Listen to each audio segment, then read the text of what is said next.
Hello everyone. Last video में हमने जो टॉपिक कवर किया था वो था function with keyword argument, function with variable argument and function with variable keyword argument, जहां हमने एस्ट्रिक आर्क्स और एस्ट्रिक क्वार्क्स के बारे में जाना था। इन दोनों का यूज़ कैसे होता है इसको देखा था। अब आगे इस वीडियो में हम जानेंगे लोकल एंड ग्लोबल वेरिएबल्स के बारे में एंड अनामस फंक्शन के बारे में। जो आज का टॉपिक है मेन वो है अनामस फंक्शन।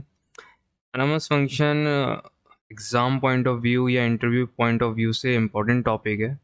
कई बार इसके रिगार्डिंग क्वेश्चन पूछे जाते हैं और देखते हैं आगे। बने रहिए इस वीडियो में, ये टॉपिक आज हम कंप्लीट करते हैं। तो आगे बढ़ते हैं और हमारा जो टॉपिक है वो है लोकल एंड ग्लोबल वेरिएबल्स।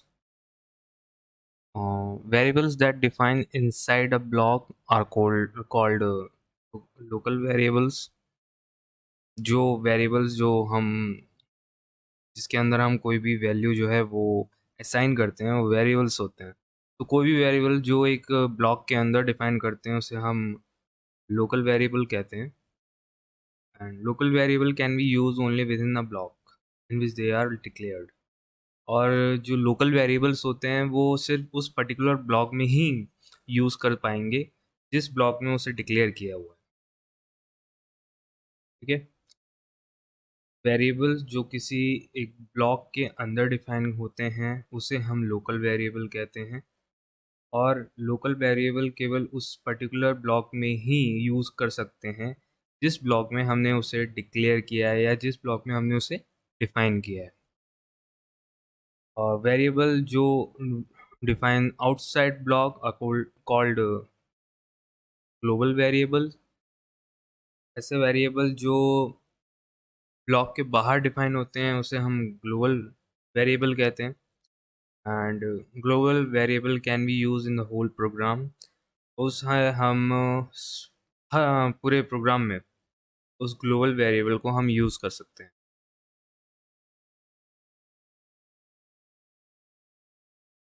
पूरे प्रोग्राम का मतलब जितने भी हमने ब्लॉक बनाए हैं उसमें हम उस पर्टिकुलर वेरिएबल जो कि ग्लोबल वेरिएबल होगा उसका हम यूज़ कर सकते हैं, हमें कोई दिक्कत नहीं होगी। Local and global variable can have same or different names। ऐसा भी हो सकता है लोकल और जो ग्लोबल वेरिएबल हैं उनके सेम और डिफरेंट नेम भी हो सकते हैं। In case of local and global variable with same name preference is given to the local variable। ऐसा केस जहाँ पे लोकल और ग्लोबल वेरिएबल का जो नेम है वो सेम हो जाए, इस कंडीशन में इस केस में जो लोकल वेरिएबल है उसे प्रेफरेंस दी जाएगी instead of global variable. Global variable को प्रेफरेंस नहीं दी जाएगी, लोकल वेरिएबल को प्रेफरेंस दी जाएगी। एक कोड के थ्रू हम ये समझने की कोशिश करेंगे। जैसे ये है, यहाँ पे हमने एक ग्लोबल वेरिएबल लिया है ए जिसकी वैल्यू इंटीजर वैल्यू 7 है। और हमने एक फंक्शन डिफाइन किया है डिस डिस डिस नाम का। इसमें हमने एक लोकल वेरिएबल लिया है डेट इज़ बी। बी की वैल्यू हमने 5 ली है और यहाँ पे हम प्रिंट करा रहे हैं ए और be with in that block. जो हमने फंक्शन डिफाइन किया है उसी में हम ए और बी दोनों की वैल्यू प्रिंट करा रहे हैं। और यहाँ पे हमने कॉल किया हमने अपने फंक्शन को, तो इसका जो आउटपुट आएगा दैट आउटपुट विल बी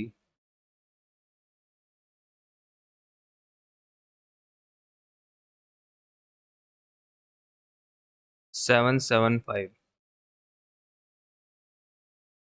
आप देख सकते हो हमने ए की वैल्यू 7 ली है एंड बी की वैल्यू 5 ली है। ये पहले 7 इस प्रिंट ए को कॉल करने के बाद आया है। फिर हमने जो फंक्शन बनाया उसमें बी की वैल्यू 5 ली है। Then we have called a, we have print a यहाँ पे फिर से वैल्यू उसकी 7 प्रिंट हुई एंड प्रिंट बी जहाँ पे वैल्यू 5 हुई। तो ये हमारा एक छोटा सा एग्जांपल था ग्लोबल वेरिएबल और लोकल वेरिएबल का।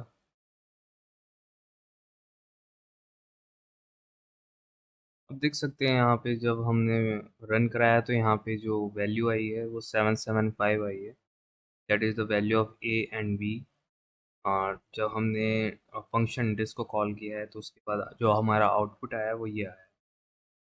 ये छोटा सा एक प्रोग्राम था जहाँ पे हमने लोकल वेरिएबल और ग्लोबल वेरिएबल को, और इस कोड में हम ये देखेंगे कि जब हमारा जो लोकल वेरिएबल और ग्लोबल वेरिएबल है दोनों का नाम अगर सेम होगा तो आउटपुट क्या होगा।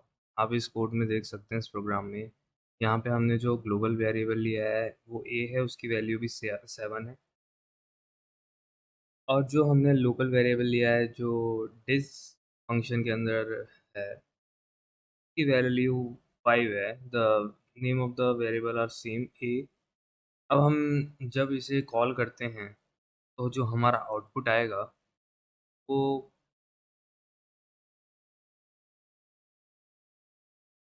इस कोड को जब हम रन करेंगे तो हमारा जो आउटपुट आएगा वो 757 आएगा। 7 जो ग्लोबल वेरिएबल था ये उसकी वैल्यू है, प्रिंट ये करा तो 7 आया। Then we have define a function dis this, जहाँ पे हमने फिर से लोकल वेरिएबल लिया ए, उसकी वैल्यू 5 थी। अब क्योंकि हमारा जो दोनों वेरिएबल हैं that is local and global, दोनों वेरिएबल का जो नेम है वो सेम है।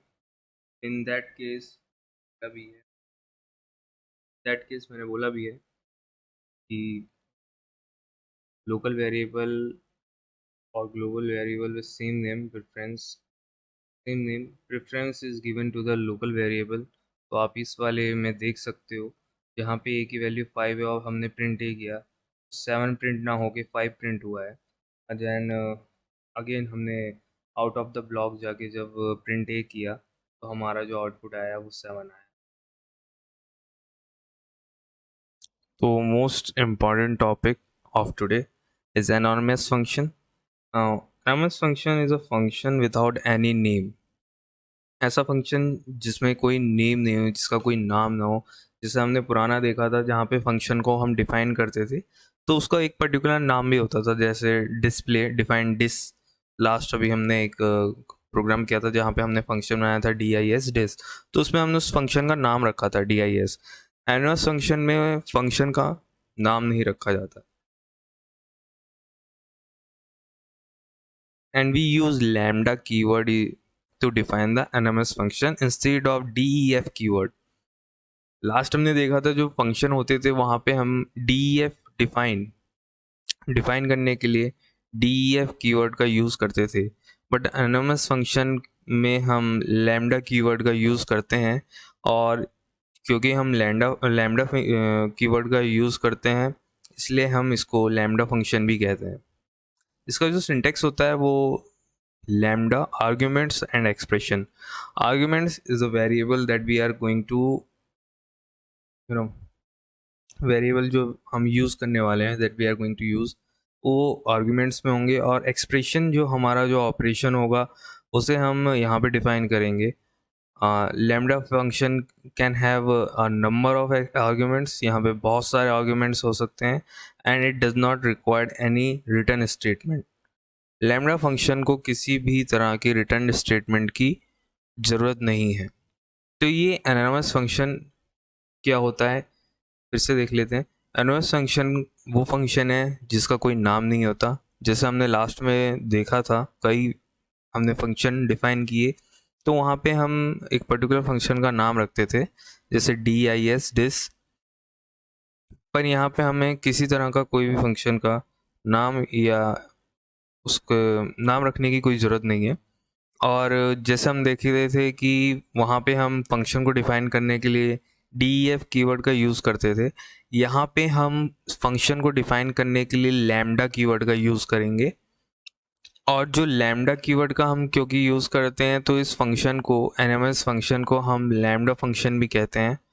और इसका जो सिंटेक्स है वो लैम्डा आर्ग्यूमेंट्स एक्सप्रेशन ये लिखा है. Lambda function can have a number of arguments and it does not require any return statement. यहाँ पे हमने एक छोटा सा कोड किया है जहाँ पे हमने लैम्डा फंक्शन को समझने की कोशिश की है. हमने एक लैम्डा फंक्शन बनाया है और जिसे डिफाइन करने के लिए हमने लैम्डा कीवर्ड का यूज़ किया है. आर्ग्यूमेंट पास किए हैं a and b separated by commas और हमारा जो एक्सप्रेशन है वो है a प्लस b. जब हम इसमें ऐड को कॉल करके प्रिंट कराते हैं और 10 और 30 इसमें वैल्यू डालते हैं तो जो हमारा जो आउटपुट आएगा वो 40 आएगा.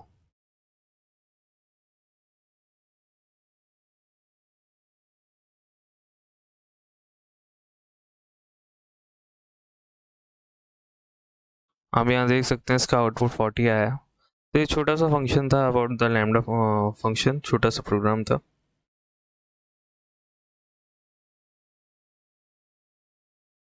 तो अब नेक्स्ट टॉपिक है हमारा use of lambda with filter function. अब किस तरह से हम लैम्डा को फिल्टर फंक्शन के साथ यूज़ कर सकते हैं उसके बारे में हम जानेंगे. यहाँ लिखा है the filter function is useful to filter out the elements of sequence depending on the result of a function. तो ये जो फिल्टर फंक्शन है ये sequence of elements of sequence मतलब एक लिस्ट हो गई या कोई टपल हो गया एलिमेंट्स का, उसमें से कुछ जो एलिमेंट्स हैं उन्हें फ़िल्टर आउट करने में यूज़ करता है. और ये हमारी जैसी रिक्वायरमेंट होगी हमारे रिज़ल्ट की उसके अकॉर्डिंग हम इसमें ऑपरेशन लगा के फ़िल्टर कर सकते हैं. कोई भी लिस्ट है उसमें से हमें केवल यूज़फुल जो एलिमेंट्स हैं या जो यूज़फुल एलिमेंट्स हैं उन्हें प्रिंट कराना है.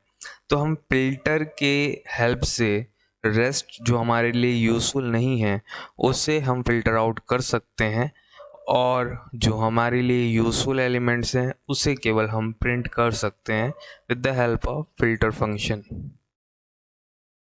इसका एक कोड करेंगे और देखेंगे कैसे ये यूज़ होता है.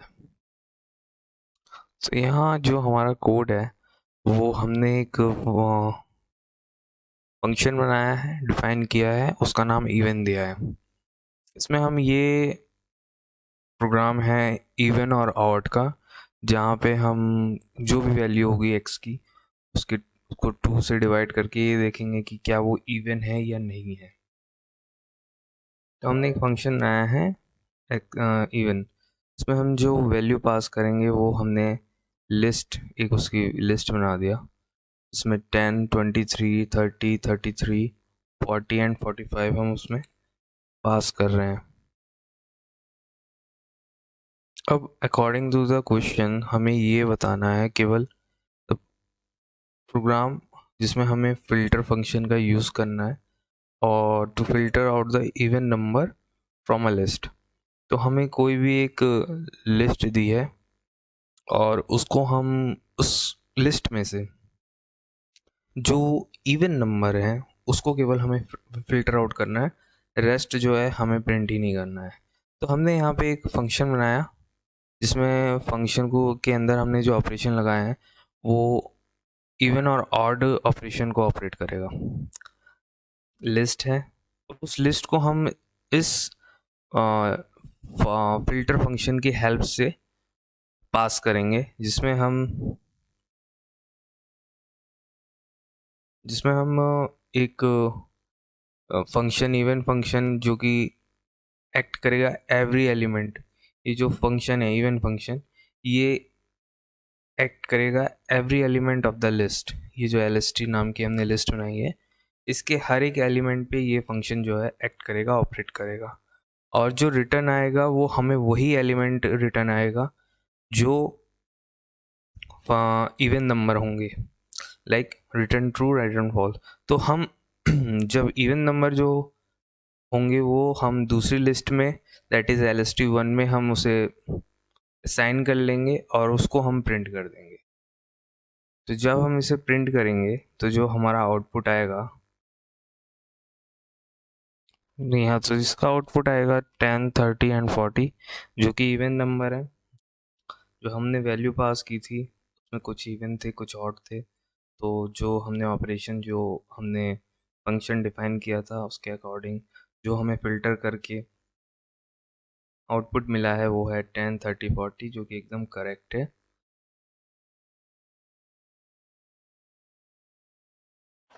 नेक्स्ट जो हमारा टॉपिक है वो है using lambda function with map function. ये it is similar to filter function but it acts on each element of the sequence.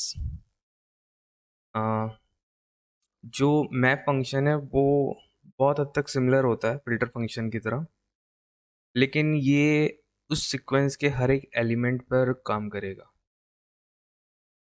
और ये भी हो सकता है कि जो उस सीक्वेंस में एलिमेंट है उसमें कुछ चेंजेस भी दिखाई दें। इसका जो फॉर्मेट होता है वो map function and the sequence in which all the elements are stored। और जो ये फंक्शन है ये कोई एक स्पेसिफाइड ऑपरेशन ऑपरेट करेगा जो कि सीक्वेंस के हर एक एलिमेंट के ऊपर एक्ट करेगा। जो फंक्शन है वो एक ऑपरेशन होगा, उसमें कोई ऑपरेशन परफॉर्म करेगा जो कि जो पर्टिकुलर सीक्वेंस है उसके हर एक एलिमेंट पे वो ऑपरेशन जो है वो डील होगा। इसका एक छोटा सा प्रोग्राम जो हमने किया है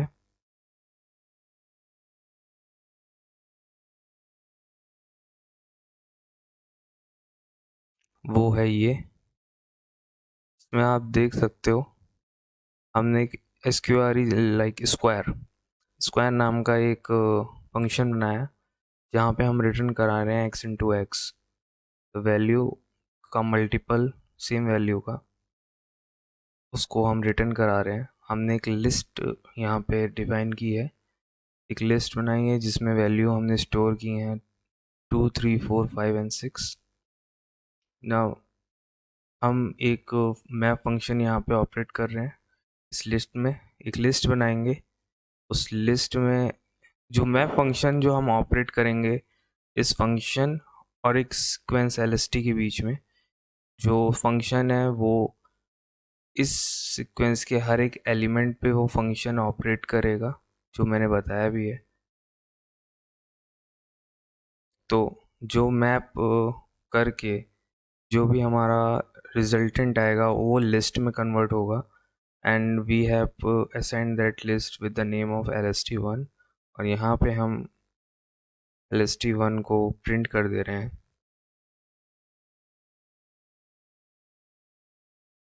स्क्वायर नाम का फंक्शन है जो कि ऑपरेट करेगा with every single element of this sequence lst। इस सीक्वेंस के साथ यहाँ पे x जो है यहाँ पे 2 होगा, 2 का स्क्वायर, 3 होगा, 3 का स्क्वायर, 4 होगा, 4 का स्क्वायर, लाइक दैट। और जो भी हमारा रिजल्टेंट सीक्वेंस आएगा वो लिस्ट में कन्वर्ट होगा and that list is name जो उसका हमने रखा है वो lst1 है और उसको हम प्रिंट कराएंगे। तो इसका जो आउटपुट आएगा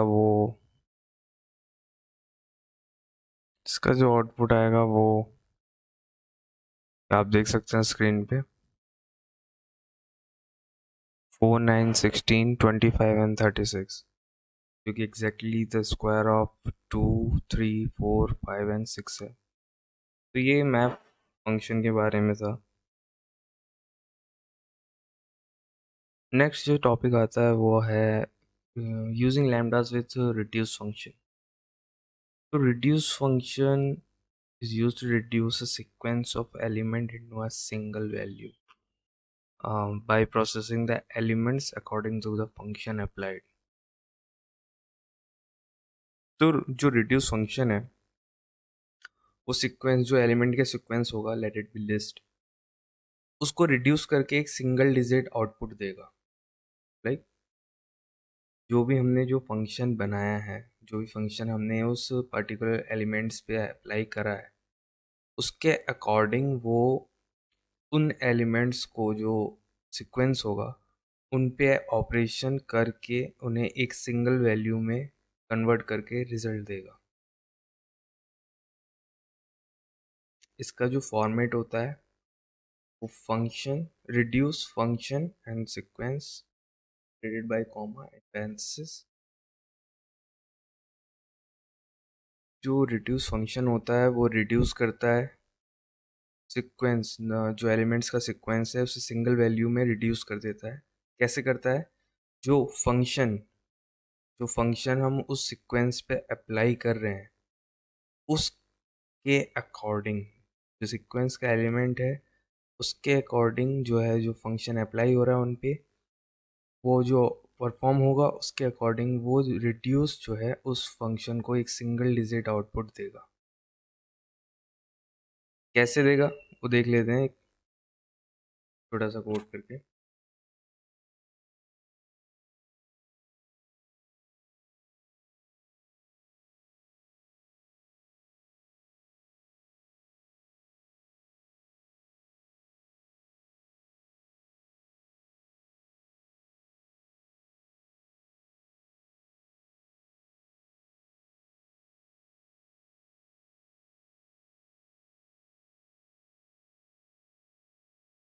तो यहाँ आप देख सकते हो कोड है, प्रोग्राम किया है जिसमें हमने नंबर ऑफ जो एलिमेंट्स हैं लिस्ट बनाई है एलएसटी नाम की।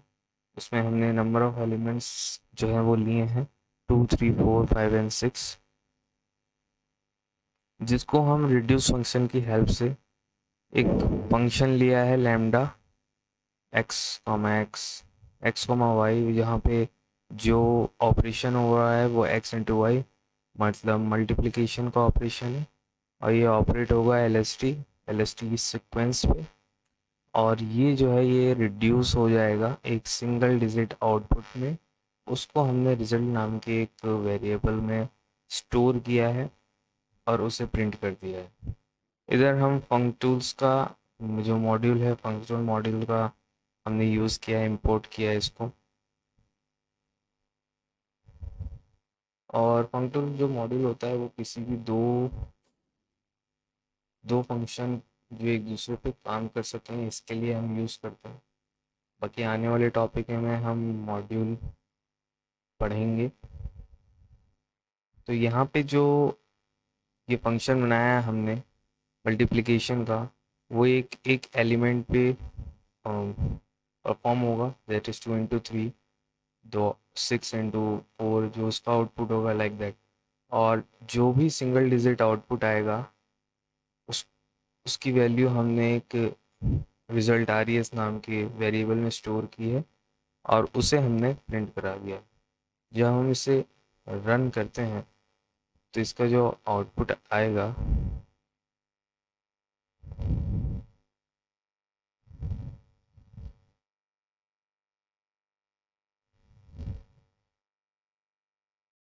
तो आप देख सकते हैं यहाँ पे जो आउटपुट आया है वो 720 आया है। जो रिड्यूस फंक्शन है इसकी हेल्प से हमने जो सीक्वेंस था जिसमें एलिमेंट प्रेजेंट थे उसको हमने सिंगल डिजिट आउटपुट में कन्वर्ट कर लिया। तो 720 हमारा आंसर आया है। तो बस एनोमस फंक्शन के बारे में इतना ही। हमने जो है इस वीडियो में एनोमस फंक्शन के बारे में पढ़ा, लैम्डा फंक्शन यूज़ क्या होते हैं उसके बारे में जाना, मैप फंक्शन, फिल्टर फंक्शन और रिड्यूस फंक्शन के बारे में जाना। अब जो आने वाली नेक्स्ट वीडियो होगी उसके में हम मॉड्यूल और पैकेजेस के बारे में जानेंगे। So thank you.